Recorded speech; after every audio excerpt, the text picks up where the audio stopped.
Welcome back to the second part of the day. We can be, I just want to give you a heads up. We can be here in the World Football Summit and not mention one of the most breaking news in football.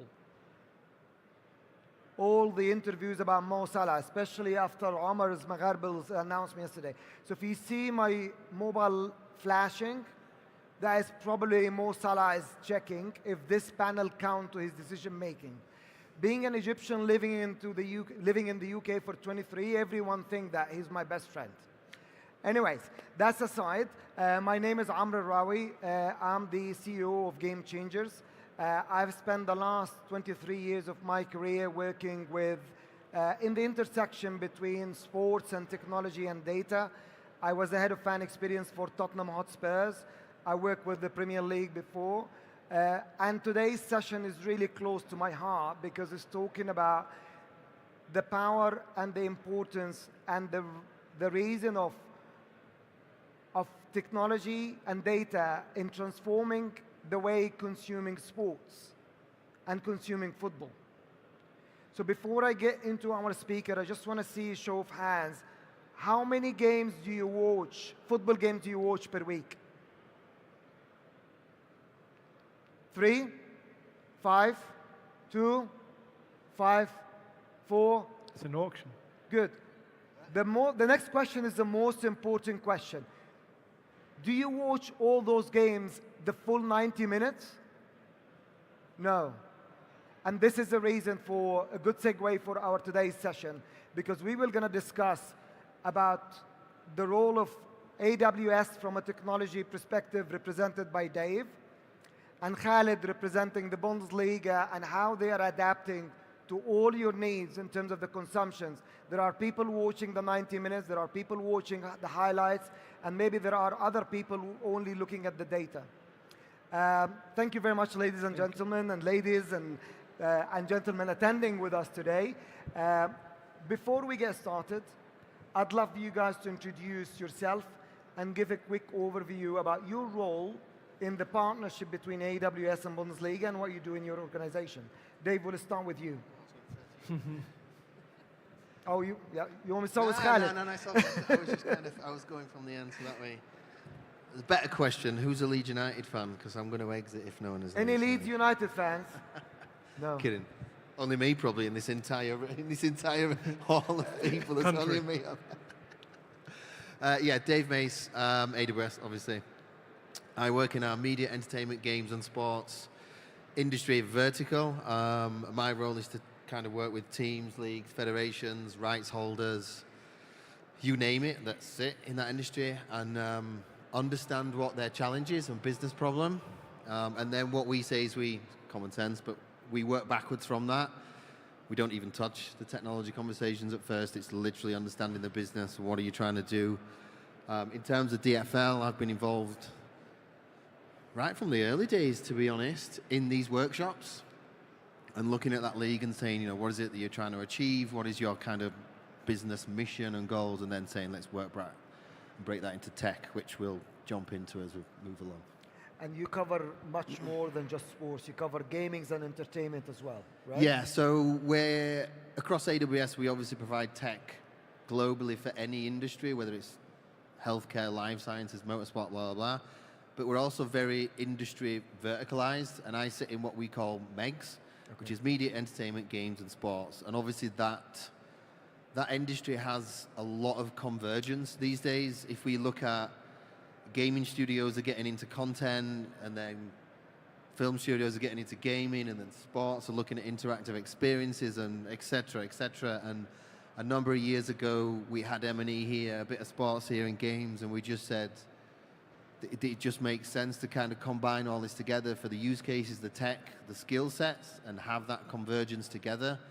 And we bring in, we might sit with DFL and stuff, and we're bringing in people who are working on Fortnite and Unreal Engine and things like this, and we're saying, tell us what you've been doing, and vice versa. They'll be going, you tell us what you've been doing in a live production environment. And it made sort of common sense to mix these together, if I'm honest. Only in your introduction, Dave, you have just touched on many of the questions that we're going to you could probably sit here forever exactly. and get into this this. is really great.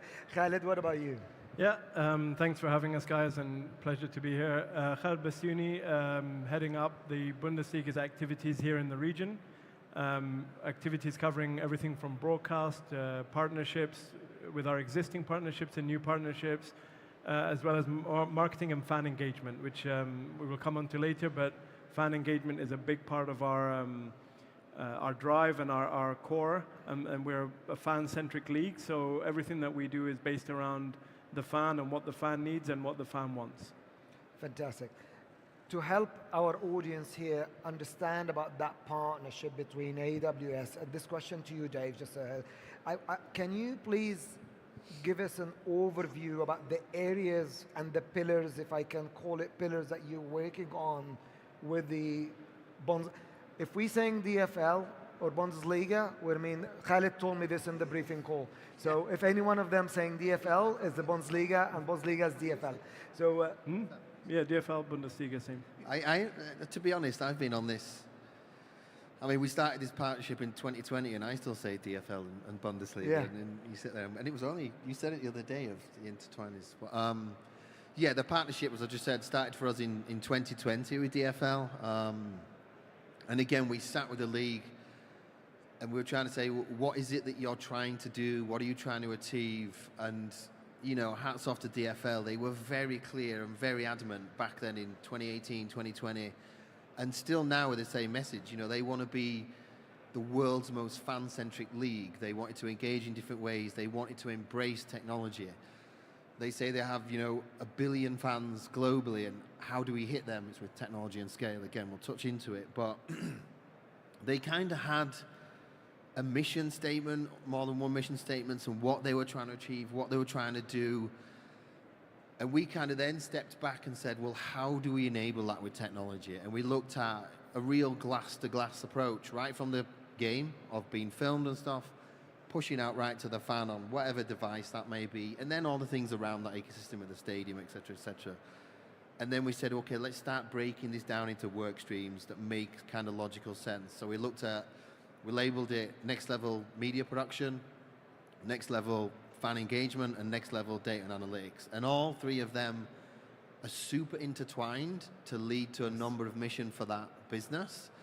But you have to really split off to then dive deep into these areas, because you'll have these three pillars, then they split off to 1 million use cases, then them use cases need a load of detail, and you can't boil the ocean, as we like to say, so you have to start somewhere. So we like to say, well, think big, start small, scale fast, and it's just breaking that down into a constructive manner where we could say, these are your missions, these are the areas we focus on, this is where we bring in subject matter experts, because you might bring in data science analytics and ML, we might bring in a live cloud production. So we bring in different SMEs, different partners, and then we go super deep, look at the use cases, and then start delivering on them use cases, which again, intertwined with each other, lead onto that fan and engaging with them, growing that league, hitting the audiences globally. It's just chipping away bit by bit in a logical sense, really. Before I go to Khalid to ask about that, how he adapt into that, I just want to touch on one of the things that you've mentioned in your introduction about the parallels and the commonalities between the gaming and the data-driven. What do you see, and do you have an example that you can share about how you have taken the data-driven approach and what the people expecting and the consumer of gaming into the football? Yeah, I mean, there's tons. I mean, you look at Unreal Engine, that's used these days for graphics, but you then look at, you could take an Unreal experience, which is building these kind of 3D gaming environments and stuff, and say, oh, we have a full 360 view of this pitch. We are measuring athletes at a pose estimation level, joint level of pose detection. So we're able to map exactly where that athlete is positionally, and that's given into the Bundesliga match facts again, which we'll touch. But we're able to pick up that data and go, we have this data, we're giving some predictive analytics, we're looking how far the athlete's running, what else can we do with it? Okay, let's bring in some gaming engines, let's render 3D positions, let's give you a 3D view of that pitch. That's pretty cool for replays and VAR and stuff. Then you've got VAR use cases where you pan round. Yep. Okay, Could we push this to a fan and allow a fan to pivot round in their replays and pivot round in their stuff? Could we give it to the coaches and training and stuff? It's taking that data or the tech we have and just iterating on it and pushing it on stuff. And then you could sort of say, when kids and that, not necessarily kids, adults, when you're playing gaming these days and you've got a lot of chat windows, you've got stats coming in, what my player's doing, well, okay, we could do the same with watching football. You have the scouting tactical feed, which is absolutely brilliant. Khalid can mention it a bit. It's giving access to fans who say, well, I want to really concentrate on a player with them stats. Give me a data-rich feed, put it on the side, or no, put it on the bottom for them, giving them that choice and stuff. It's giving a data-rich, analytical sort of storytelling feed, which is like gaming a little bit more, to a consumer viewing in the streaming or sports world. And there comes that kind of convergence of viewership and engagement. This is an amazing, and Khalid, there is so much that I think you can build on this. And I would love you to mention about this scouting example, please. Yep. But equally as well, if it's possible, I'd love to learn from you how you as a league adapting to the different needs and the higher expectations of younger generations to become data-driven, want faster content. You cannot release a highlight of the match 2-3 hours. They just want it instant. And in the same time, they want that emotional connection with the club or the league and the player. The scary thing is, it's no longer just the younger generation that's demanding that. It's led by the younger generation, but now even our generation or older, because they're so used to it in other aspects of life, they demand everything I thought we're still younger generation. Well, that's what I meant, other and older. We are the younger. Speak for yourself. Yeah. But it's everyone now. It's not just the younger generation. Those are the ones that were the pioneers and led to that revolution as such. But everyone, now the key thing for us being the purely fan-centric is personalization, right? No two people watch or want to consume the same content in the same way, not just by language, by frequency, by the type of content, by the nuances, by the reason that they're viewing it. You know, you've got the fantasy fan, you've got the analytics, you've got the person watching this game because you're playing them next, you've got the players. You're interested in a single player because they're from your country. So to be able to personalize it for them in real time is essential, and this cannot be done without a partner like AWS producing. At the moment, we produce 3.6 million data points per Bundesliga match. So that is constantly going into the cloud and being fed. And it's led to us creating what we call Bundesliga match facts, which are 16 Bundesliga match facts per game. And that is pushed out to our audience via the app. And based on that, we have already seen that there's a 23% increase in fan usage of the app and staying longer on the app as a direct result of having such information. So, and these are given to you live during the game, whether you're watching this game or you're watching this game, but due to a fantasy player, you're keeping an eye on another one. This is 16 per game, and that is being fed to you live and in the moment, and that is just showing the adaptability that we're doing in the personalization. We personalize it by the type of, you've got the casual fan that just needs certain ones. You've also got what we call the journalist feed, that's just giving you pure information. You've got the analytical feed. We also have a production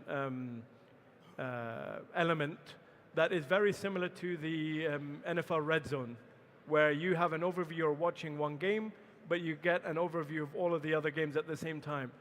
But unlike the NFL, you're not being fed what's that, you're picking what you want to see. I want to see all the red cards only. I don't want to see all the goals because I want to watch that later. I do want to. So you are in the director's role for your own viewing experience. So you get to customize it and personalize it to how you want to consume that content, not how you are told to consume that content. And that is exactly what I was thinking, because even sometimes you as a fan or a persona, you change your behavior. Again, me here in the World Football Summit watching the Man City Real Madrid game last night is different than if I was at home back in London. So even as a fan, you change your behavior based on a lot of other circumstances. And Have you talked about the scouting that Dave have given you the hint about, or is that? Yeah, so that's one of the feeds that we have, All the right, so purely the- analytical feed that Okay. gives you all of these data match facts on amount ran, distance covered. You know, it's mainly for statistics and data analysis, but also if you are that super dedicated fan that you want to watch it from an analytical point of view, whether it's for your coaching later on or your playing needs or fantasy to see, you know, if someone's running too much this game, so maybe you put them on the bench the next game or not performing. You know, these are different layers that we put in the personalization that is based on your needs, can be altered to that capacity. I'll come back to you about the authenticity and the identity of the league and how we retain that. This question, Dave, to you off the script of what we agreed, so be prepared. So one of the things that I remember, because you mentioned about the workshops, and I do remember because I did the similar thing with the Premier League. I'm not going to mention with who, because respective of AWS here, but some of those workshops were quite interesting, and there are, I think as Khalid mentioned, there is a difference between the stats that appear during the live game, because at the end of the day, you don't want the data to distract the audience, you want it to enrich the experience. Can you give us a little bit of insight from a tech perspective, how you define the use cases? What type of data and insight? Is that led by AWS or is it led by Bundesliga? Can you go back a little bit, or even how you keep evolving it? Not only because I'm sure that the use cases that you defined in 2020 is different than what it is today. Yeah, you have to, you have to keep innovating and evolving. You can't pick. You look at F1, you look at Bundesliga, you look at NFL, NHL, and stuff like that. We haven't released a number of Bundesliga match facts, F1 insights, and then stopped. We're releasing 1 or 2 per season to tell more stories and get deeper into that sport and surface these things. And if we kind of start at the beginning, we've had a number of journeys with Bundesliga, we've had a number of journeys with other sports entities, and again, we'll sit down and say, how do you tell a story, or what type of story are you trying to tell, or what is an interesting fact? And we have sat, everyone thinks they're a super sports fan. You get the general pundit in the pub who's telling the manager what to do, but we will sit down, like we've sat down with footballers, we've sat down with like Sir Chris Hoy when we were on about cycling, we've sat down with referees, we've sat down with coaches, and we've said, walk us through the sport of how you see it. And they will, I've had some absolute phenomenal insights and talks from ex-pro athletes or just general coaches or whatever is involved in the world of the sport. And they'll just sit there for hours and hours and talk you through why they do certain things, or why is that goal difficult, or why is that overtake difficult, or why can't that cyclist pass him, or why is that cyclist sat in here? And you want to go, I want to know the story, tell me it. Once you have what is a story, I remember like Kimchi scoring a goal, which was one of the first Bundesliga match facts. He pivoted on the 18-yard, turned round, top corner, and the ex-goal rating was like 0.8. And you'd say, well, how and why is that goal hard? So we ended up taking the Bundesliga. We didn't just sort of sit with Bundesliga themselves. We took their archive, and it was 50,000 hours, or I terabyte, whatever it was. We enrich that with sort of ML and stuff. We use things like Amazon Bedrock, get the Gen AI on it, it goes super deep on the previous goals. And then we'll take that goal and say, right, compare that shot from Kimchi, which is in the Der Klassiker, compared to all the rich archive of 50-odd years of DFL, and tell me, did they score? But what is the beauty of kind of the tech and the machine learning? It all runs serverless. Kimchi got the ball. We had positional data on that player from the 360 cameras in 12 angles. We were able to predict, before he'd even got the ball to the goal, from his position on an XYZ coordinate, where the players and ref were around him. And all this data is coming up to the cloud within milliseconds. Looking back on historical, which we've built into machine learning models, we were able to say, in milliseconds back, there's a 0.8% chance he's going to score that goal. And this gets into the story of, wow, why is it interesting? That stat was on the screen before, from the 18-yard. You're not far from the 18-yard. So we'd crunched the data, done the model, put it on screen as a stat, 0.8%. So if that goal goes in, you realize it's a rare opportunity, and it's a real skill set that Kimchi's just turned around and banged it in the top corner. but that's a story. Yes. If it was like, oh, there's 99% chance he's going to nod that goal in from the touchline because it's there, is that really a story? Well, it's a story of won the game, but it's not a one of, oh my gosh, look at that goal he's just done. Give that to the commentator. Give me a replay. Tell me how difficult that was. Story, story, story, insight, etc., etc.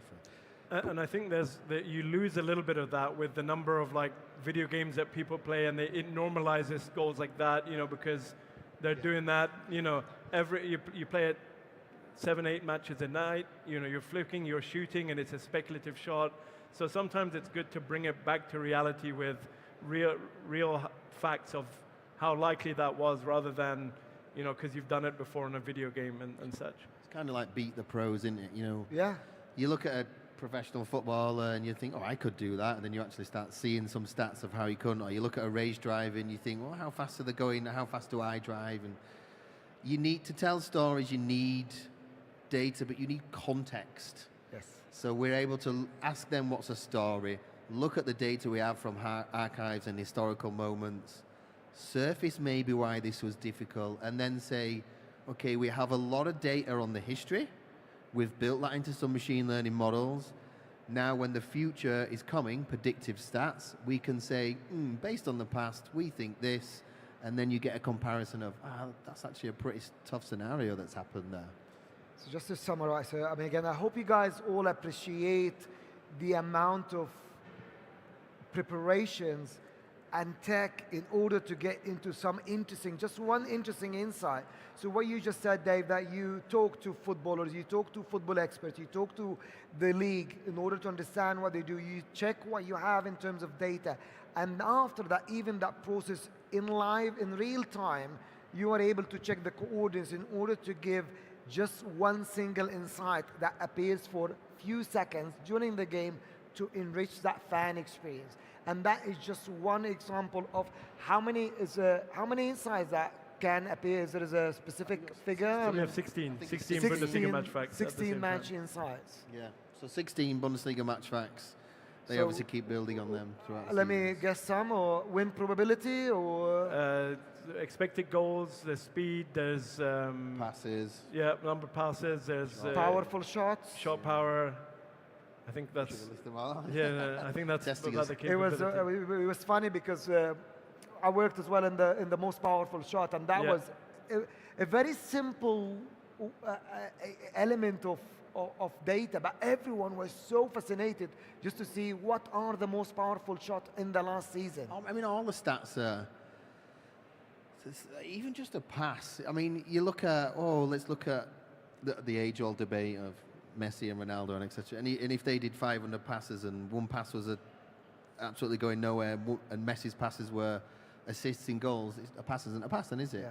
But we looked at the DFL on the passes, and we'd look at the length of the pass. Was anyone in front of them doing that pass? Was anyone running them at that pass? Okay, how fast were they running them at that pass? And you had to look at, we have positional data constantly for every single person, including the ref on the pitch. So you can't just say a pass is a pass. It's like, well, no, were they under pressure? Did it cause a goal? Were they in defense? Yes. Was anyone around them? Was a tackle approaching? And then you could take two players and go, well, actually they didn't have the same game, did they?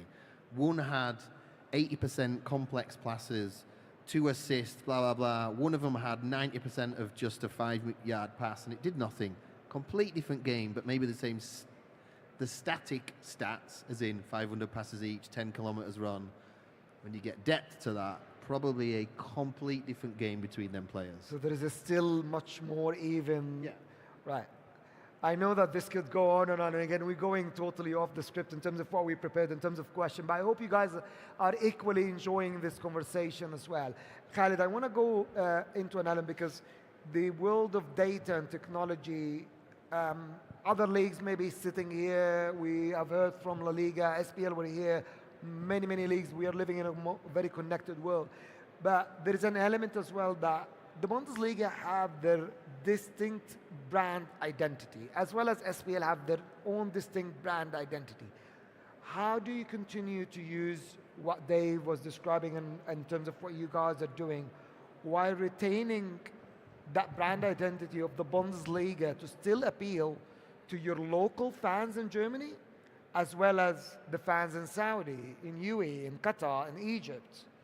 Yeah, now listen, how do you build that brand identity? By getting the fans more involved and closer to the action, right? And making sure that they are a part of this. And the only way you make them a part of this is keep them engaged in as long as possible. Now, there's only a certain number of criteria that you can push out that are on the field. The rest have to come from a partnership like this, where you get all this technology to be able, and I'll use it again, to, you know, prioritize the right information and personalize it to that fan. Now, the question you ask is a good one, because you mentioned like Germany and then the fans in like Saudi and Egypt and Morocco.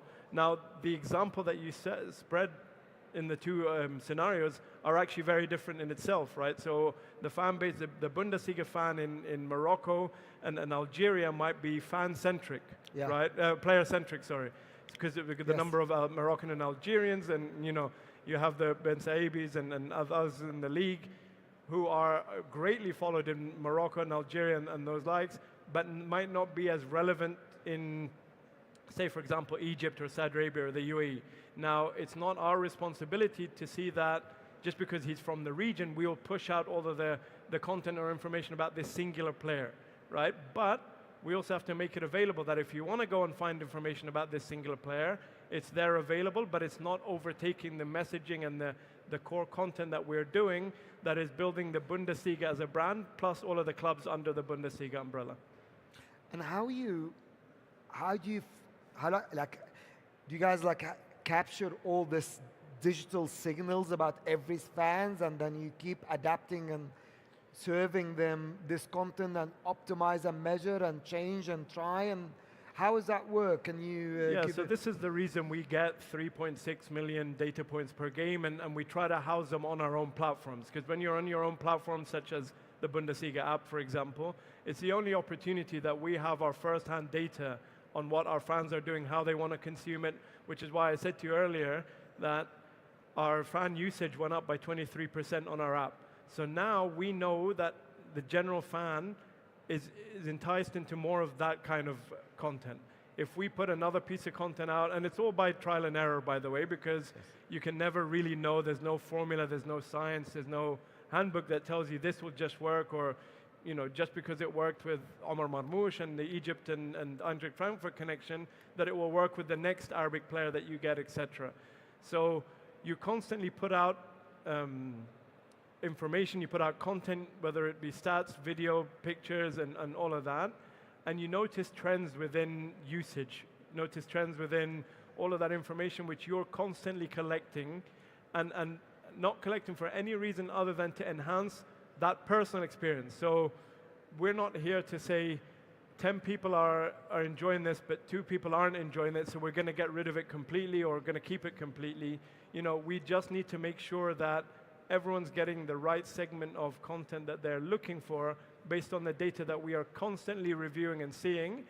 Plus, on top of that, we look at other non-first-party metrics, such as our broadcast numbers, whether it's be specific games, specific players around them, social media engagement, and others, you know, event engagement. If we do events in that market, there's multi-pillared data approach that we do to measure the success around that, but it's always down to the fan-centric, and we truly see, and it's not, Dave can attest to this, and it's not just a marketing tagline.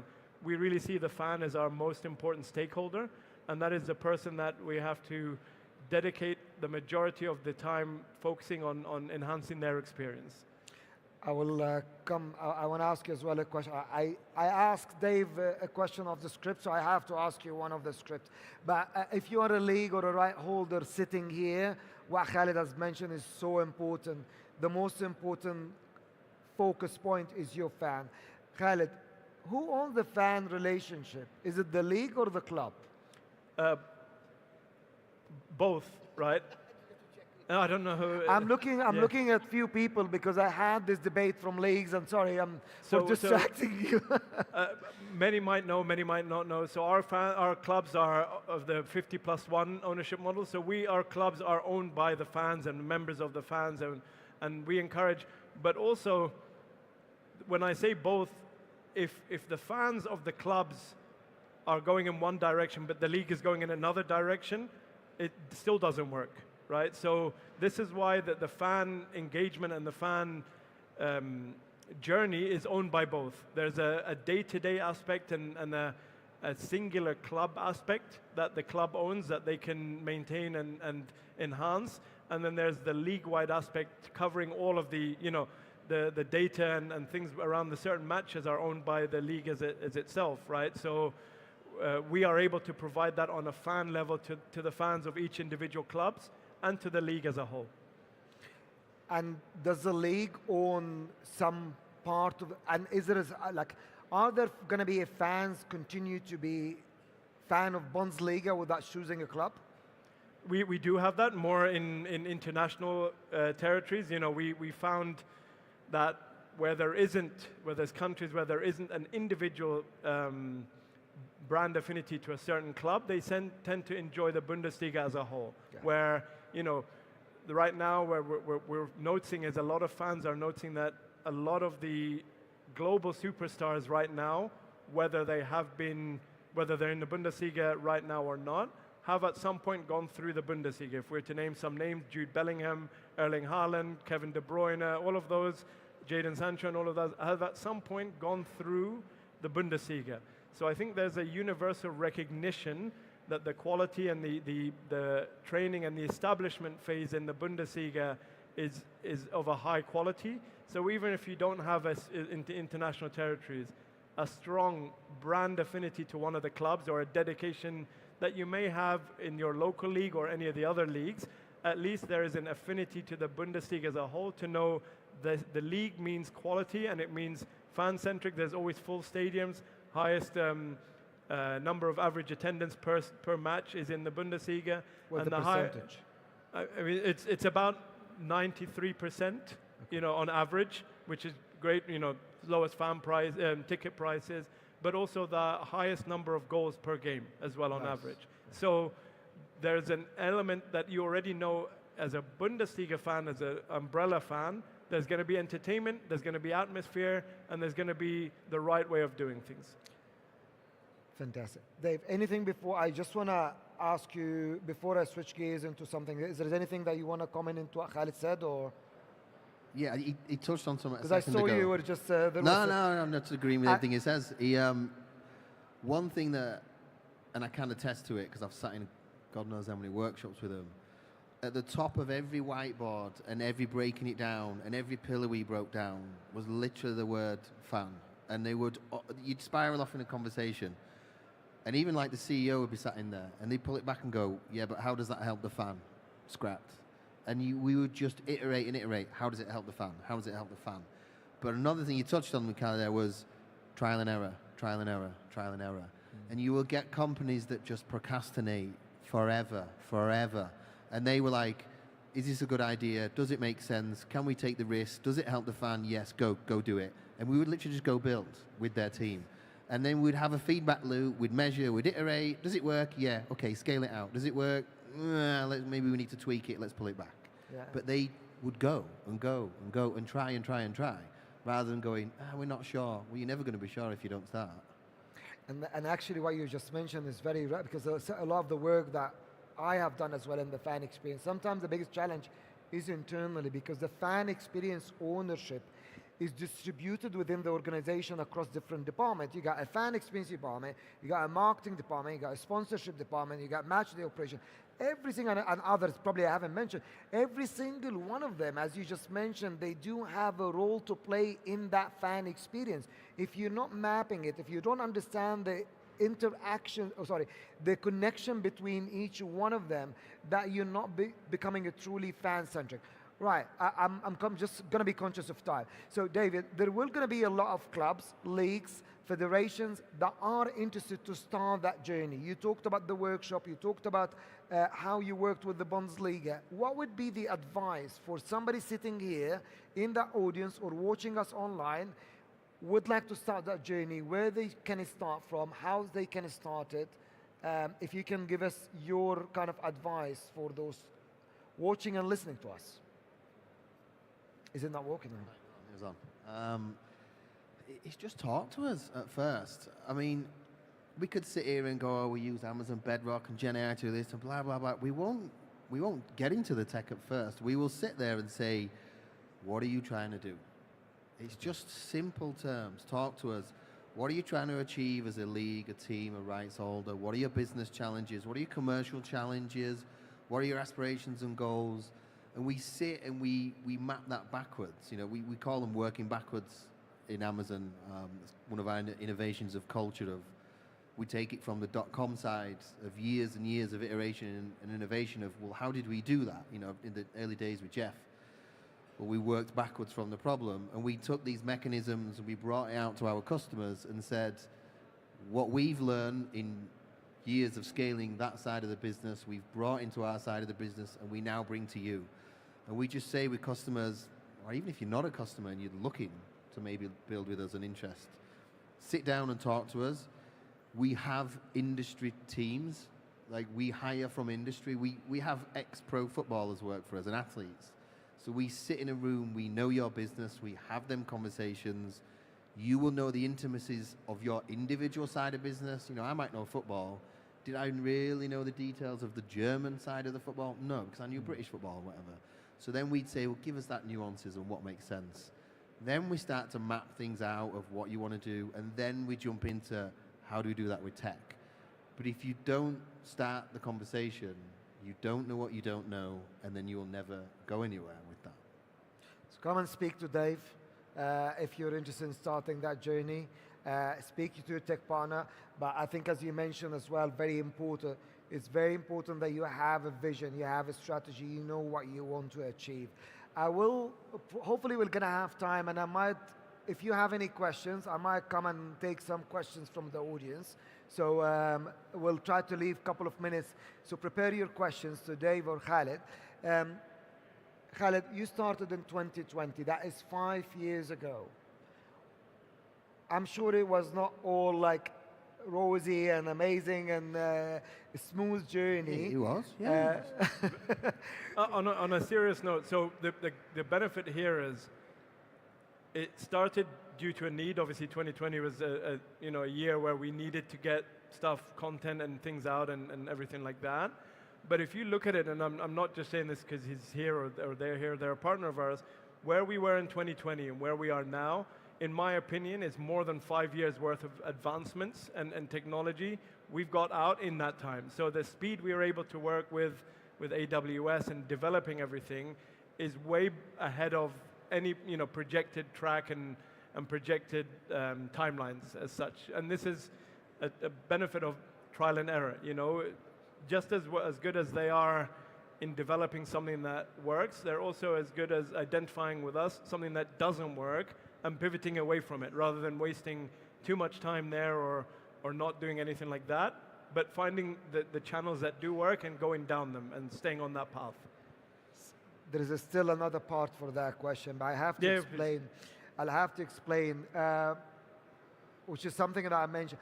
I did, with my previous employer, 2020, I did remember I sat with Bundesliga and I was trying to compete with Dave in that deal. Unfortunately, Dave have won it in 2020. I'm not bitter about it, as you can probably tell. But anyways, what would be the key learnings that from those